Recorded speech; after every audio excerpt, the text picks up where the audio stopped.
Last year ఇదే రోజు morning విహాన్‌కి 2 surgeries ఉండే. అప్పటిదాకా హాస్పిటల్ స్టే ఎంజాయ్ చేసిండు గానీ, సర్జరీ టైమ్ దగ్గరకొస్తున్న కొద్దీ కామ్ అయిపోయిండు. ఎవ్వరిని దగ్గర రానివ్వలేదు. విపరీతంగా ఏడుపు, పానిక్ మూడ్ స్టార్ట్ అయిపోయింది. పీఓటీ రూమ్‌లో కూర్చున్నప్పుడు సెడేషన్ ఇవ్వడానికని డాక్టర్ వస్తే దగ్గరకు కూడా రానివ్వలేదు. అంత విపరీతంగా ఏడ్చేసిండు. విహాన్‌ని కామ్ డౌన్ చేయడానికి అన్ని ప్రయత్నాలు చేసినా లాస్ట్‌కి ఒక థాట్ వచ్చింది. నేను వాడికి చెప్పిన, "ఇప్పుడు రైట్ నౌ ఇక్కడ నీ వెనకాల హనుమాన్ ఉన్నాడు.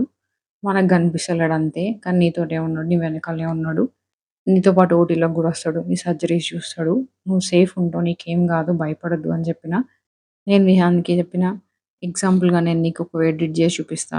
స్వామి నీ వెనకాల ఎట్లా నిలబడిండో. అప్పటికప్పుడు ఒక సెల్ఫీ తీసుకున్న వాడిది. నేను చెప్పిన, "నీ వెనకాల స్వామి ఉంటాడు కాబట్టి నువ్వు నవ్వాలి" అంటే ఒక చిన్న స్మైల్ ఇచ్చిండు. ఆ ఫోటో తీసుకొని అప్పటికప్పుడు వాడి ముందే ఎడిట్ జేసిన. నా పక్కనే ఉన్నా గూడా విహాన్ ధ్యాసంతా చుట్టుపక్కలే ఉంది. ఎవరన్నా అటువైపొస్తే వాడి కోసమే వస్తున్నారేమో అని చెప్పి చూసుకుంటున్నాడు. నేనెప్పుడైతే ఆ పిక్ ఎడిట్ జేసి చూపించినో వాడి మొహంలో స్మైలొచ్చేసింది. కామ్ డౌన్ అయ్యిండు. చాలా స్ట్రాంగ్‌గా నమ్మిండు స్వామి ఎనకాలే ఉన్నాడు, తోడుంటాడు అని జెప్పి. తర్వాత ఆపరేషన్ థియేటర్‌లోకి తీసుకెళ్ళిండ్రు. సర్జరీస్ 2 మంచిగా అయిపోయినాయి. రికవరీ గూడా తొందరగా అయింది. హనుమాన్ ఎప్పుడు విహాన్ తోడుగుండి వాడినెప్పుడు ఇంతే ధైర్యంగా ఉంచాలి అని అనుకుంటున్నాము. జై శ్రీరామ్.